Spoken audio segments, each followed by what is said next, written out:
Welcome to the History Maps podcast. You are 10,000 miles from home, surrounded by 100 towering icebergs. Right, in a wooden ship that was basically built for hauling coal. Yeah, exactly that.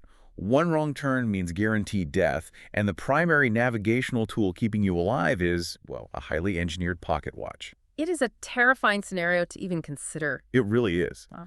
But in the 1770s, that was the daily reality for the crews embarking on what would become some of the most consequential expeditions in human history. We are embarking on a deep dive into the 3 voyages of James Cook, spanning from 1768 to 1780. And the sources provided give this really extensive look into how these expeditions fundamentally redrew the map of the Pacific Ocean. Yeah, the scope of what was accomplished over that 12-year period and the resulting consequences of those accomplishments, it really altered the trajectory of global history. It did. And we're going to examine the logistical triumphs, the precise navigational science that made these voyages possible. We will look at the solutions to scurvy, the implementation of marine chronometers, And the sheer physical endurance required to navigate those polar ice caps. I mean, it is intense. It is. But equally important, we need to unpack the highly complex, often tragic cultural collisions that defined this era of exploration. Right. We will also examine how a single individual's shifting temperament across a decade at sea altered the course of history for countless indigenous populations. So for you listening, think of this as a collaborative exploration. Yeah, we are going to look closely at how the modern map of the world was quite literally carved out of ice, coral reefs, and profound cultural misunderstandings. So to understand the genesis of this entire endeavor, we really have to go back to 1768. Okay, set the stage for us. Well, the Royal Society in London petitioned King George III to finance a scientific expedition to the Pacific. The primary stated goal of this expedition was to travel to Tahiti. They needed to observe the transit of Venus across the face of the sun, which was scheduled to occur in 1769. I want to stop right there and clarify what a transit of Venus actually is, because, it sounds like a purely academic exercise. Oh, but the stakes were astronomical. Literally. So a transit occurs when Venus passes directly between the Earth and the Sun, appearing as a small black dot creeping across the solar disk. Right. And observing the transit was crucial for measuring the distance from the Earth to the Sun. If astronomers positioned at vastly different points on the globe measured the exact start and end times of this transit. They could use the slight differences in perspective, a concept called parallax. Yeah, parallax. And they use that to calculate the absolute scale of the solar system. That is correct. It was essentially the 18th century equivalent of an international space race. Fascinating. France, Britain, and other nations were dispatching teams globally to get these measurements. But the British Admiralty agreed to finance and command this specific voyage on one condition, right? Yes. They combined this scientific mission with a highly classified secret mission. The sealed orders. Exactly. The Admiralty issued sealed orders, only to be opened after the astronomical observations in Tahiti were complete. And those orders directed the commander to search the South Pacific for signs of Terra Australis Incognita. The hypothesized enormous southern continent. Yes. There was a prevailing theory among eminent geographers of the era, notably Alexander Dalrymple, that a vast continent must exist in the southern hemisphere. And the logic behind that is so interesting. It was rooted in an assumption of global balance. Right, like a seesaw. Yeah, they believed that to counteract the immense weight of the land masses in the northern hemisphere, Eurasia and North America, there had to be an equivalent temperate landmass in the south. Otherwise, they theorized the Earth would spin out of balance. Which sounds absurd to us now, but it was leading scientific thought at the time. Okay, let us unpack the ship choice for this dual mission. Because here is where the logistical realities get exceptionally interesting. They really do.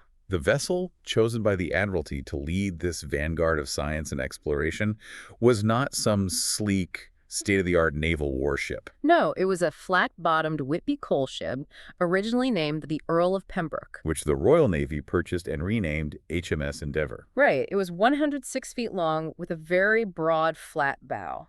See, if I am going on an expedition to the literal end of the Earth, heading into completely unknown oceans, I want speed and agility. Naturally. Choosing a coal ship feels like choosing a rugged, slow, heavy cargo van over a high-performance sports car for a cross-country off-road trip. That is a great analogy. Why would the Admiralty deliberately choose such an ungainly, slow-moving ship? Well, it comes down to strict utility and the mechanics of survival in uncharted waters. A naval warship is built for speed and combat, which dictates a deep, V-shaped hull. That deep draft is a severe liability when you are sailing near unknown coastlines. A flat-bottom design like the Endeavour had a significantly shallower draft. It sits higher in the water. Precisely. This made it exceptionally well-suited for navigating coastal shallows, estuaries, and unknown coral reefs. Because they knew they would be right up against the coastlines. Exactly. Furthermore, if a ship with a deep, V-shaped hull takes on severe damage below the waterline, you require a specialized dry dock facility to repair it. And in the middle of the Pacific Ocean, thousands of miles from any naval port, a dry dock does not exist. No. But with a flat-bottom ship, you possess a critical survival capability. You can intentionally run the ship aground on a smooth beach at high tide. Oh, I see. When the tide recedes, the water drains away, and the flat bottom allows the ship to sit completely upright and stable on the sand. This process is known as careening, right? Yes, careening. It exposes the hull, allowing the crew to replace rotting planks, scrape off barnacles, or patch severe leaks. Without that specific architectural feature, any significant hull damage would mean the loss of the ship and the entire crew. They would have been doomed. So that structural choice prioritizes function over form in the most absolute terms. They understood they were going to hit something eventually. And they prepared for it. They also packed that rugged hull to the brim. Yeah, the provisioning manifests detail an enormous amount of supplies. They loaded 6,000 pieces of pork, 4,000 pieces of beef, 9 tons of bread. And notably, 3 tons of sauerkraut. We will get into the specific mechanics of the sauerkraut later because it represents a major medical breakthrough. It really does. So they departed Plymouth on 26 August 1768, navigated the treacherous waters around Cape Horn, and arrived in Tahiti in April 1769. The primary scientific objective, observing the transit of Venus, took place on 3 June 1769. Right. The astronomer Charles Green, alongside the wealthy amateur botanist Joseph Banks and the Swedish naturalist Daniel Solander, set up their highly sensitive instruments. At a location they subsequently named Point Venus. The requirements for success were stringent. They needed perfectly clear skies to measure the exact, precise moments the leading edge of the planet entered the sun's disk. And the moment it exited, even a few seconds of error would render the mathematics useless. And the weather actually cooperated. They had perfectly clear skies, which is a rarity. But the observations themselves ended up being deeply frustrating for the scientific team. Yeah, they encountered a severe optical illusion known as the black drop effect. So the mechanics of that optical illusion are crucial to understand. Yes, when Venus was just inside the edge of the sun, the dark silhouette of the planet appeared to stretch and connect to the black edge of the sun. Looking remarkably like a teardrop or a piece of searching taffy. Exactly. This distortion made it physically impossible for the astronomers to determine the precise fraction of a second when the planetary disk separated from the solar edge. Why does that visual stretching happen? It is primarily a result of diffraction inherent in the telescope optics of the 18th century, combined with the atmospheric turbulence of the Earth. Oh, the atmosphere itself blurs it. Right. Because their individual visual measurements varied by several seconds due to this blurring effect, the resulting data could not provide the definitive, pinpoint longitudinal calculations the Royal Society had anticipated. So it was a successful observation in practice, but a mathematical disappointment. Very much so. Once the astronomical work in Tahiti concluded, Cook followed protocol and opened his sealed orders. The secondary classified mission began. The Endeavour sailed south from the Society Islands into completely uncharted waters, hunting for the mythical Terra Australis. They reached the latitude of 40 degrees south. And they found entirely empty ocean. There was no continent balancing the globe. So adhering to his instructions, Cook turned west and struck land in October 1769. This landmass was New Zealand. Cook was the second European to visit, arriving over a century after the Dutch explorer Abel Tasman. The initial encounters between the British crew and the indigenous Maori populations were immediately fraught and highly tense. Yes. Cook landed at an area he later named Poverty Bay. Within the first 2 days of their arrival, profound cultural misunderstandings and skirmishes led to the deaths of 4 or 5 Maori men at the hands of the British crew. This is a critical point to dwell on. In his journals, Cook expressed deep regret over these initial fatalities. He was highly aware that he had failed his explicit written instructions from the Admiralty. which directed him to avoid hostilities and cultivate peaceful relations with any indigenous peoples he encountered. He recognized the immediate failure of his command in those first 48 hours. The situation on the ground did improve as the Endeavour moved along the coast, though. Yes, largely due to the presence of a man named Tupaya. Tupaya was a highly skilled Polynesian priest and master navigator who had voluntarily joined the expedition back in Tahiti. Crucially, Tupaya discovered that he could understand the Maori language as it shared linguistic roots with his own Tahitian dialect. He stepped into the role of mediator and translator. This linguistic bridge allowed the British crew to de-escalate tensions and trade peacefully for essential supplies like fresh water and scurvy grass. Over the subsequent 6 months, Cook undertook a highly meticulous charting of the entire coastline of New Zealand. And through that painstaking cartography, he made a definitive geographical discovery. By navigating through the treacherous strait that now bears his name, Cook Strait, he proved absolutely that the North Island and the South Island were two separate landmasses. They were not, as Dalrymple and others hoped, a northern peninsula extending from a much larger southern continent. Having comprehensively mapped New Zealand, Cook made the decision to return to England. However, rather than retracing his route, he chose to sail west, aiming to hit the unknown eastern coast of New Holland. The landmass we now know as Australia. Right. On 19 April 1770, the crew sighted land at a location they dubbed Point Hicks. They sailed northward along the coast, and on 29 April made their first attempt to land at a location that would become known as Botany Bay. This arrival initiates another highly significant and ultimately tense cultural collision. As the British longboats approached the shore, two Guigal men of the Darawal Nation, or the Era Nation, actively opposed the landing. They stood their ground on the beach, armed with spears. According to the journals, they shouted, "Warra, Warraway," which translates to, "You are all dead," and threw spears toward the boats. The British attempted a standard tactic of first contact, offering beads and nails from the boats to signal peaceful intentions. However, the Guigal men remained steadfast in their opposition. The European concept of trade goods held no immediate value or context for them. Right, they viewed the British purely as trespassers. In response to the thrown spears, Cook ordered a musket fired over their heads as a warning shot. The Guigal men responded by throwing a rock. Cook then ordered a second shot, this time loaded with small shot, effectively bird shot, which struck and wounded one of the men in the leg. Following the injury, the Guigal men retreated to retrieve shields, and the British forces landed on the beach. The crew took several spears that had been left behind and placed beads and cloth in the nearby shelters. During the 8 days the Endeavour remained anchored at Botany Bay, the indigenous inhabitants closely observed the Europeans from a distance. But they largely avoided any direct contact, showing absolutely zero interest in the trade items the British repeatedly attempted to offer. It was a stark disconnect in values and communication. The expedition continued its journey northward, meticulously charting the Australian coastline.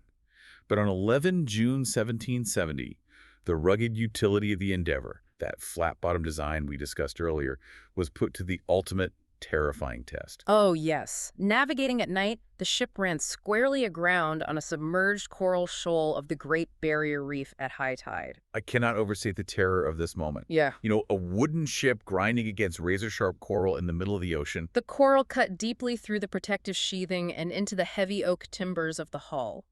The ship was instantly taking on an enormous volume of water. The crew was thrust into an incredibly precarious situation. They spent 23 uninterrupted hours desperately operating the manual water pumps in exhausting, rotating shifts just to keep the water level in the hold from rising. To lighten the vessel and reduce its draft, they made the drastic decision to throw heavy equipment overboard. Right, including several of their heavy iron cannons, tons of ballast, and spoiled provisions. They eventually managed to haul the ship off the coral, using a complex system of anchors and cables, pulling themselves backward into deeper water. But pulling the ship off the reef actually increased the flow of water into the hull because the coral was no longer plugging the hole it had created. The leak was severe, and the pumps were failing to keep up. This is where they utilized a highly ingenious naval survival technique called fathering. Let us explain the mechanics of how this actually works, because it sounds completely counterintuitive. Fathering relies on the external pressure of the ocean.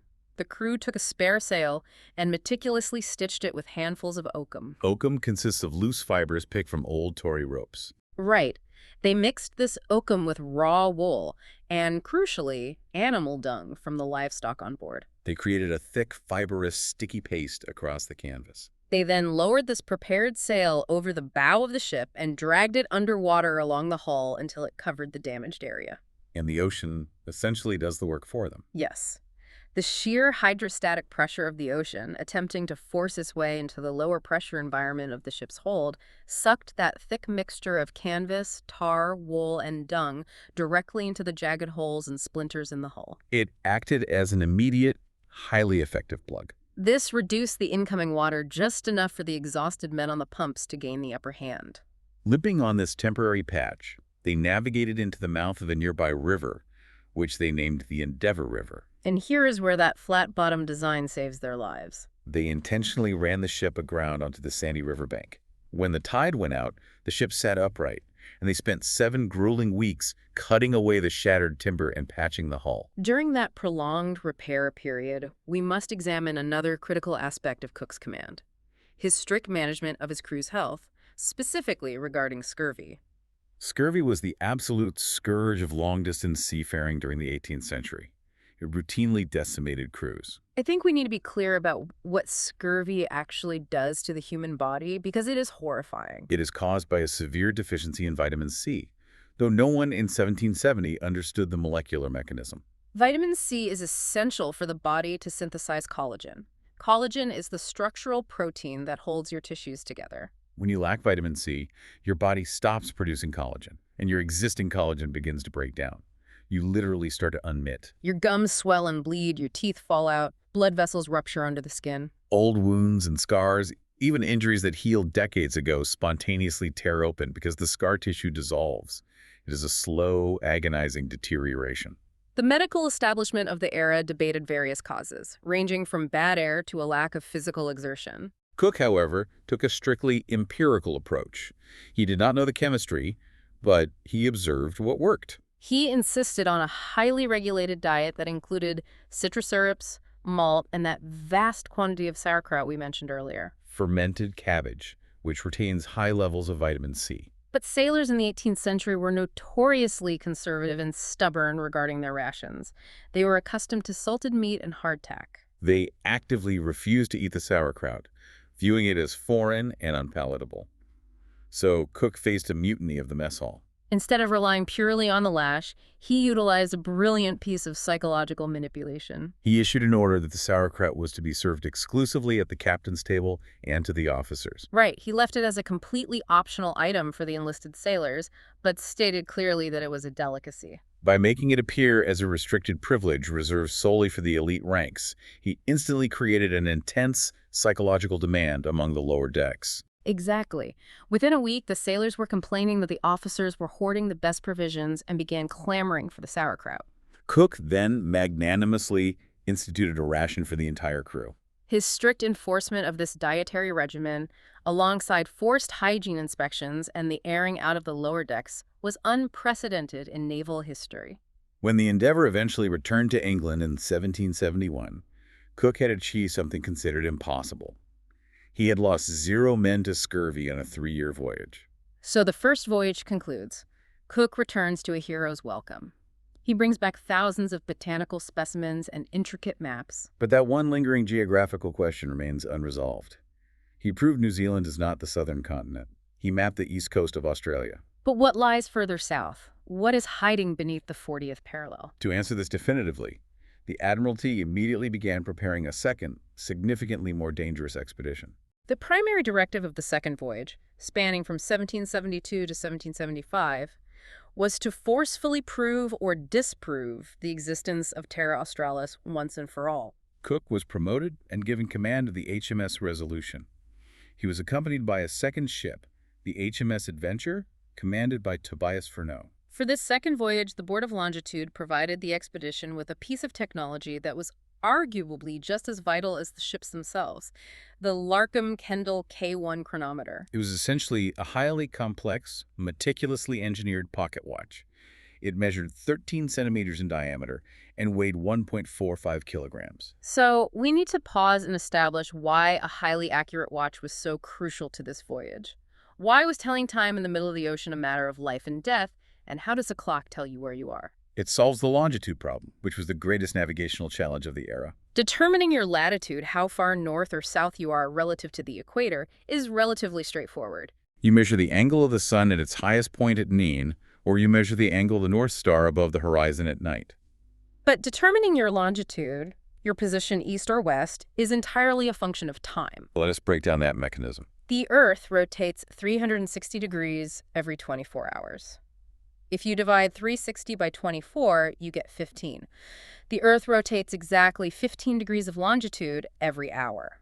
Therefore, if you know the exact local time where your ship currently is, which you find by observing when the sun hits local noon, and you simultaneously know the exact time at a fixed reference point, such as the observatory in Greenwich, England, you can calculate your position. Right. If it is exactly noon on your ship and your clock tells you it is 3 o'clock in the afternoon in Greenwich, there is a 3-hour difference. 3 hours multiplied by 15 degrees means you are exactly 45 degrees west of Greenwich. The math is incredibly simple. The engineering is the impossible part. Prior to this chronometer, how did navigators figure out the time in Greenwich when they were in the middle of the Pacific? They used a system called the linear distance method.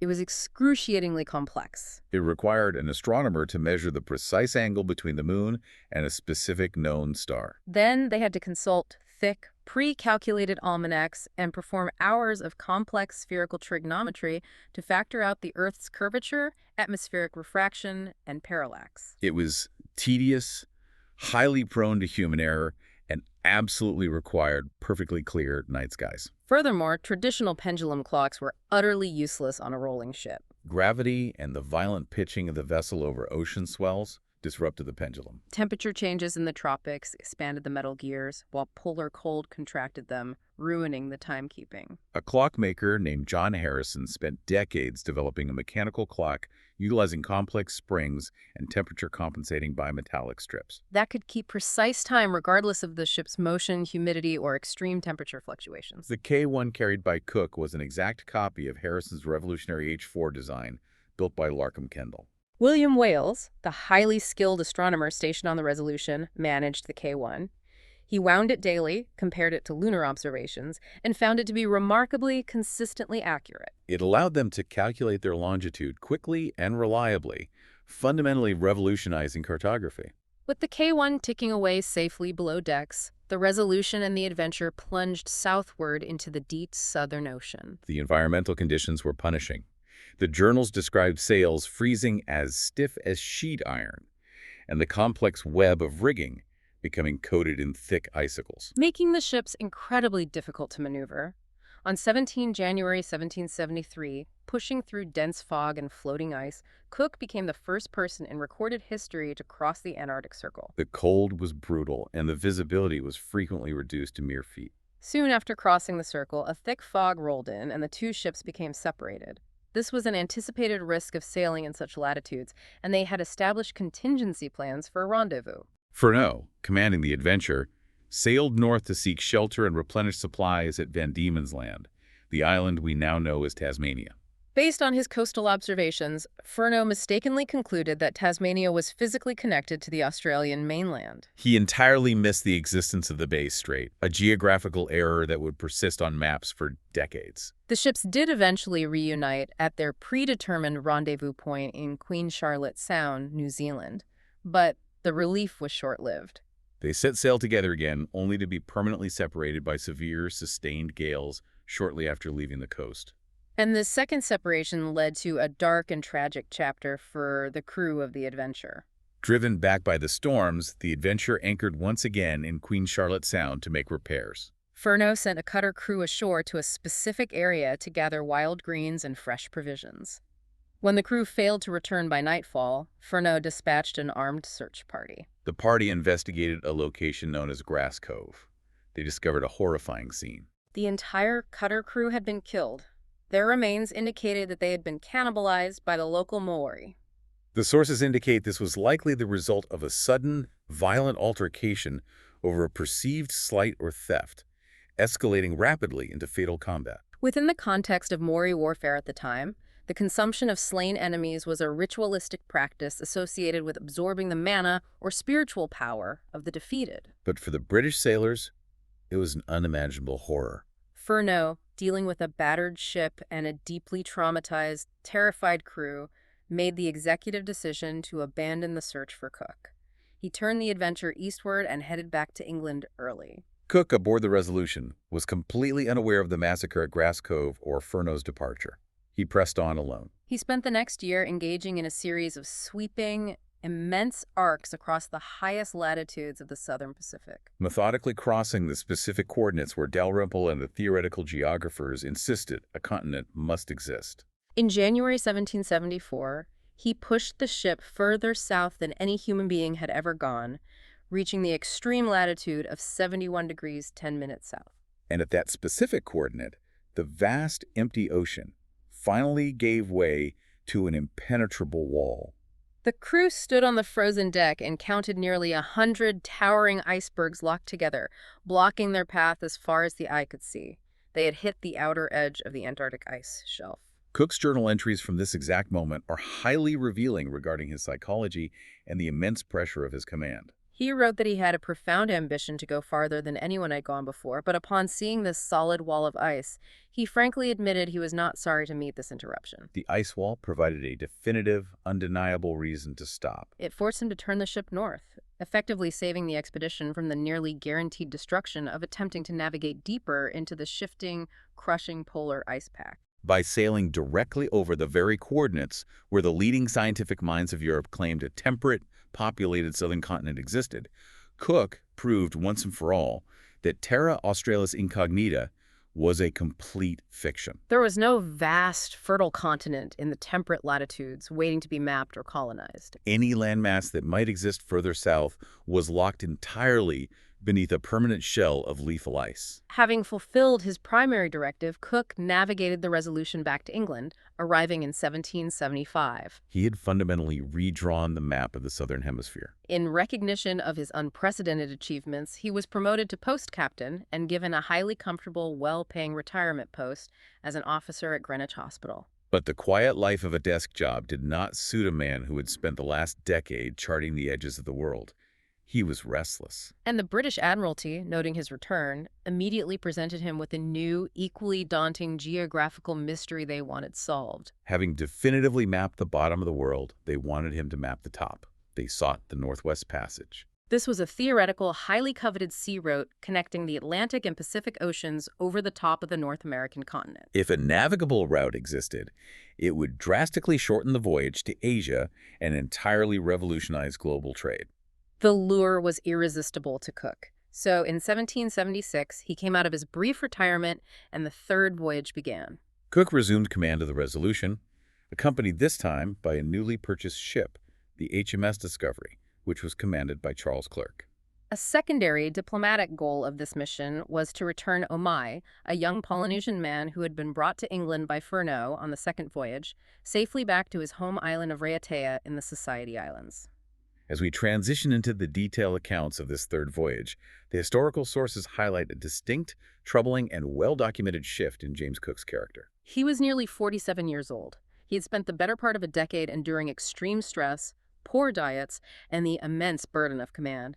He was profoundly exhausted. Moreover, medical historians theorize he was likely suffering from chronic, severe intestinal issues, a vitamin B deficiency, or potentially a diseased gallbladder, which caused him constant physical pain.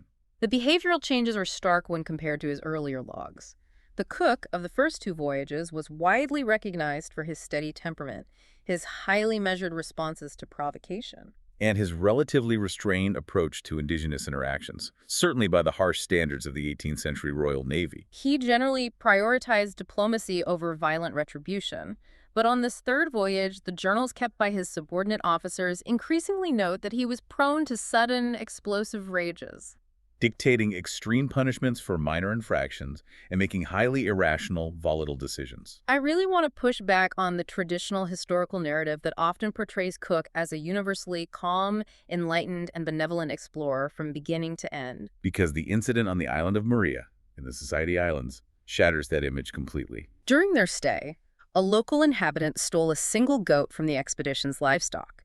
Now, in previous years, on the first or second voyage, Cook might have taken a local chief hostage to negotiate the return of the animal, or simply accepted the loss to maintain peace. But this time his reaction was wildly disproportionate. Ignoring the direct pleas of local elders who offered compensation, Cook led an armed contingent of Marines on a deliberately destructive rampage across the island. They systematically burned homes, they smashed and burned highly valuable fishing canoes, and they set fire to the agricultural crops, effectively terrorizing an entire population over a single stolen goat. It is a critical event that raises profound questions regarding the psychology of leadership and the effects of extreme isolation. What happens to a strictly disciplined naval expedition, operating tens of thousands of miles from any oversight or accountability, when the supreme commander, a man whose authority is absolute, begins acting erratically and vindictively? The junior officers on the Resolution and Discovery documented their deep disturbance at his actions, yet they dared not challenge him directly due to the deeply ingrained, unyielding nature of naval discipline. After successfully, if chaotically, returning Omai to his home, Cook sailed the expedition north into entirely uncharted latitudes of the Central Pacific to execute the primary mission. In early 1778, they unexpectedly sighted land. They became the first Europeans to encounter the Hawaiian archipelago, which Cook named the Sandwich Islands in honor of the first Lord of the Admiralty. They spent a brief period trading for supplies and charting the coastlines before the approaching sailing season forced them to push onward toward the North American coast. They crossed the Pacific and made landfall on the coast of present-day Oregon. They meticulously sailed north up the rugged coastline, noting the entrance to the Juan de Fuca Strait, and anchoring in Nootka Sound to trade extensively with the indigenous Nuu-Chah-Nulth people, acquiring sea otter pelts and repairing their ships. They continued north, navigating the treacherous, fog-bound Aleutian Islands. By August 1778, they successfully passed through the narrow Bering Strait, crossing from the Pacific Ocean into the freezing waters of the Arctic Ocean. And once again, they hit a geographical wall. At 70 degrees north latitude, the open water vanished. The ocean was entirely blocked by an immense, impenetrable expanse of pack ice stretching from the coast of North America to the coast of Siberia. The Northwest Passage, at least as a practically navigable route for deep-draft wooden sailing ships in the 18th century, simply did not exist. Facing the oncoming winter and the threat of being crushed in the freezing ice, they were forced to turn back south. The retreat from the Arctic was marked by rapidly plummeting morale across both ships. The severe cold had taken its toll, and provisions were running dangerously low. To conserve their dwindling supplies of salted beef and pork, Cook ordered the crews to hunt walrus and mandated that walrus meat replace their standard rations. We need to contextualize why this became a flashpoint for mutiny. Sailors were accustomed to tough, heavily salted naval fare. But walrus meat is entirely different. It is intensely oily, possesses a very strong, unfamiliar taste, and the crew had no effective way to preserve it or render it palatable. They found the meat utterly revolting and outright refused to eat it. This incident provides a stark contrast to his brilliant, psychologically astute management of the sauerkraut situation during the first voyage. 10 years prior, he used reverse psychology to coax the men into a new diet. Here, in the Arctic, a sick and furious Cook simply demanded total compliance. He abandoned persuasion and resorted to threats and harsh physical punishments for anyone who refused the walrus meat. The relation between the commander and his men, the fundamental trust that binds a crew together in extreme environments, was fracturing severely. Seeking a safe harbor to fully repair their battered, leaking ships and to wait out the dangerous winter storms, they sailed back south toward the Sandwich Islands. On 17 January 1779, the Resolution and the Discovery sailed into Kealakekua Bay on the western coast of the island of Hawaii.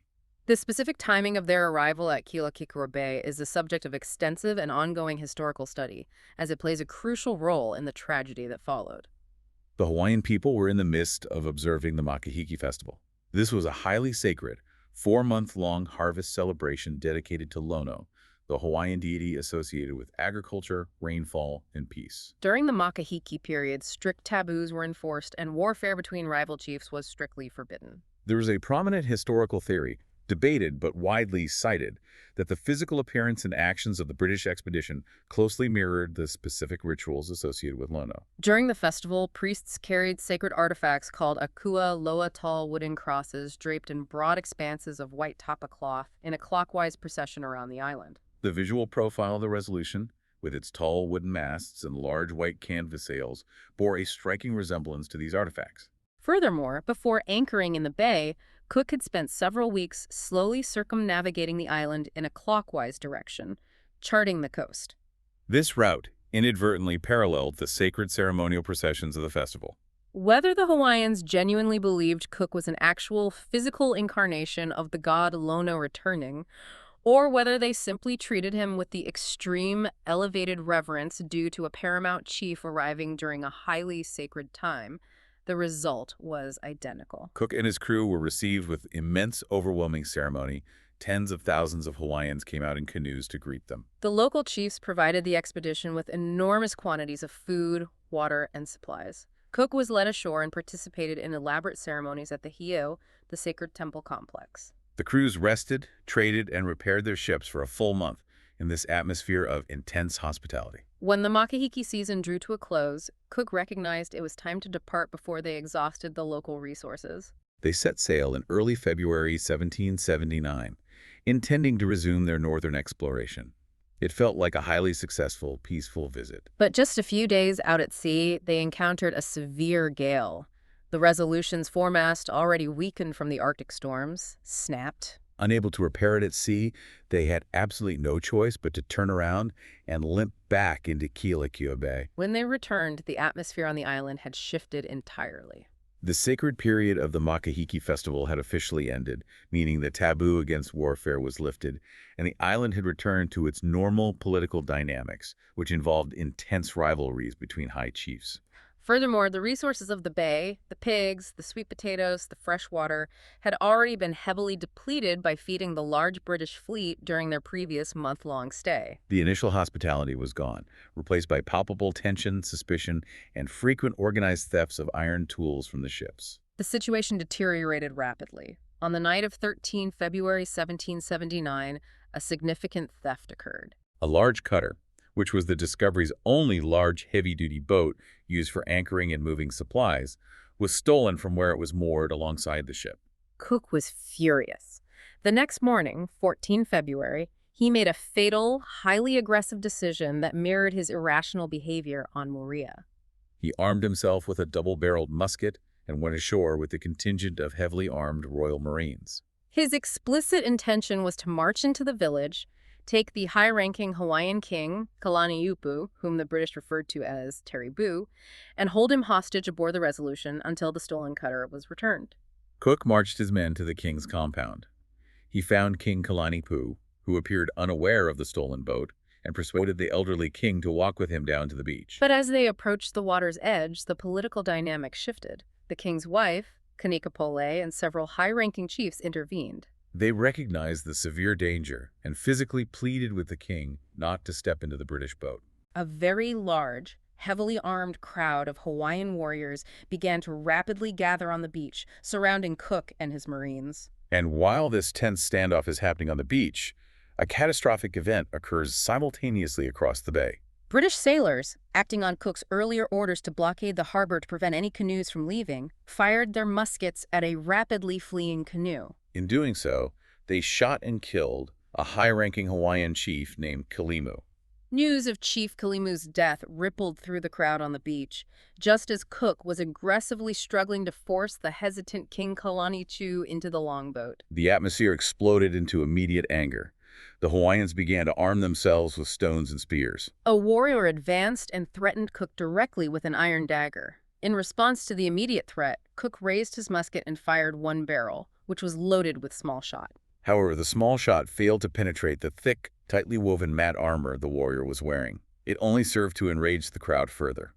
The crowd surged forward. Cook then fired his second barrel, which was loaded with a solid ball, and killed a man. The Marines on the beach immediately opened fire with a volley of muskets into the dense crowd. In the ensuing chaos and thick black powder smoke, Cook turned his back to the crowd, shouting and waving for the boats just offshore to pull in closer to extract his men. As he turned, he was struck violently from behind on the head with a heavy wooden club. He fell face forward into the shallow surf. Before he could recover, the warriors descended upon him, repeatedly stabbing him. The grim irony is that they killed him using the very iron daggers the British crew had traded to them weeks earlier. 4 of the Royal Marines were also killed in the frantic melee on the beach. The surviving Marines and sailors scrambled into the boats and pulled away under a hail of stones. They watched in absolute horror from just a few yards offshore as their commander was killed in the surf, completely unable to provide covering fire without hitting their own men. The aftermath of Cook's death involved a highly tense, prolonged standoff between the British ships and the Hawaiians over the recovery of the bodies. The British demanded the return of Cook's remains, threatening to bombard the villages with their cannons.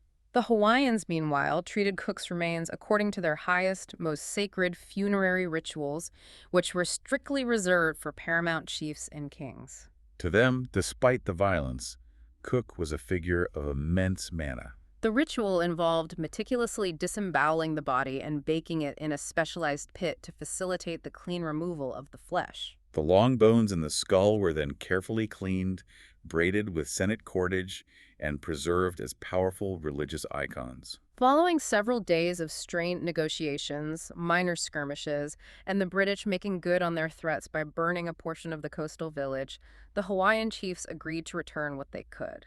They returned portions of Cook's remains, specifically his skull, devoid of the lower jaw, his femurs, and his hands, which were identifiable by a distinctive scar. These remains were respectfully wrapped in a highly valuable feathered cloak and presented to the British officers. The deeply traumatized crew placed the remains in a coffin and held a solemn naval burial at sea in the waters of Kealakekua Bay, accompanied by the firing of cannons. Following Cook's death, command of the expedition naturally fell to Charles Clerke. Despite his failing health, he was actively dying of tuberculosis. Clerke valiantly led the Resolution and Discovery north to the Bering Strait for one final, ultimately futile attempt to breach the Arctic ice and find the Northwest Passage. The ice remained impenetrable.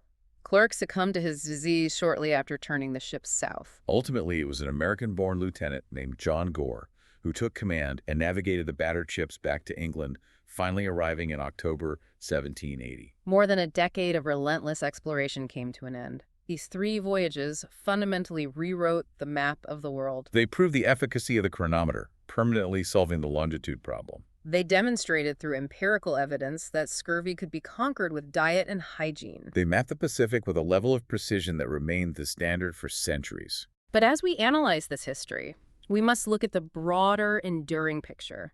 The scientific triumphs are undeniable, but they are inextricably linked to the destructive impacts of first contact. These voyages initiated complex colonial ripple effects across the entire Pacific Basin.